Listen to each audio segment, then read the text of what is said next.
Hello, guys. Welcome to Daily Current Affairs series. Today we will discuss 12th March current affairs. Welcome to our channel Gear Up for Group 1 exam. Let us discuss the today's important current affairs. The first one, Quad countries. Here, Quad is a group of 4 countries. They include India, Japan, Australia, and United States of America. Here, Prime Minister Narendra Modi will join US President Joe Biden, Australian PM Scott Morrison, and Japanese PM Y Suga for a virtual summit of the quadrilateral framework, that is, we will call it as a Quad.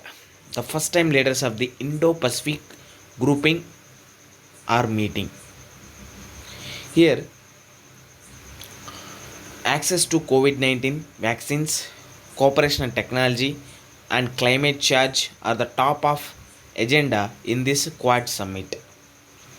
Here, why this group has formed, or what is the significance behind this Quad grouping or meeting. Here, the Quad meeting that China has referred to as an Indo-Pacific NATO will be watched most closely for signals on how the grouping will deal with the challenge from Beijing's recent moves in Pacific as well as the line of actual controls, that is LOC in Ladakh. That's why this quadrilateral group, this quad, will play important role in Indo-Pacific region. Next one, Indo India and Japan space ties. Here there is a agreed in the bilateral meeting between ISRO and the JAXA, that is Japan Aerospace Exploration Indian Space Research Organization, held virtually.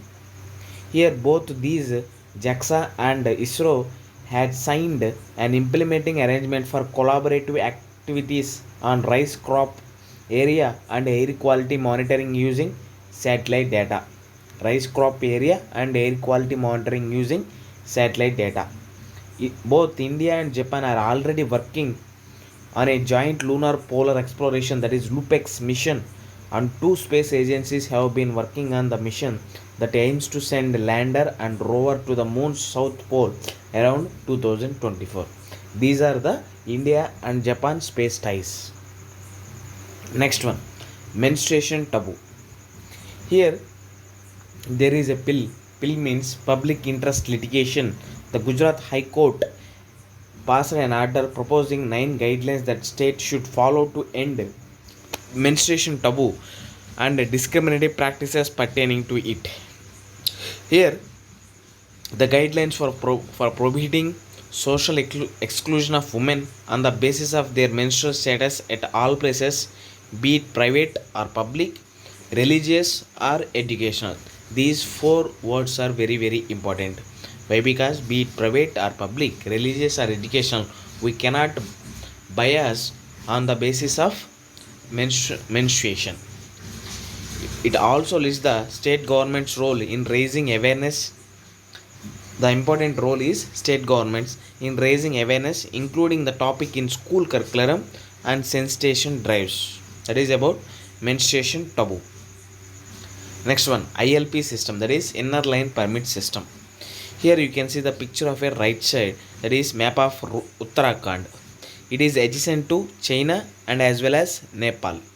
Here, why it is news? Because the Uttarakhand government in recent meeting with the Union Home Minister Amit Shah had sought withdrawal of these inner line permit system in the Niti Valley of Chamoli district and Nelang Valley of Uttarakashi district for better border management and expansion of tourism in villages located there.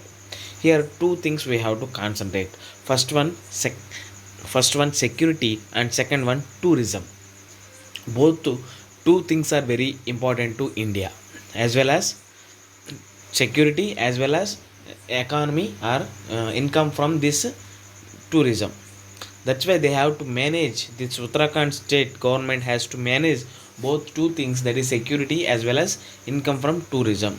That's why in Uttarakhand tourists have to obtain ILP for locations near China border at least in three districts of Uttarakanshi, Pittorgarh and Chamoli. That's why Uttarakhand government had seek withdrawal of this ILP system in that these three states, these three districts. With this we can conclude our video. Thanks for watching. Like, share and subscribe to our channel. Gear up for group 1 exam.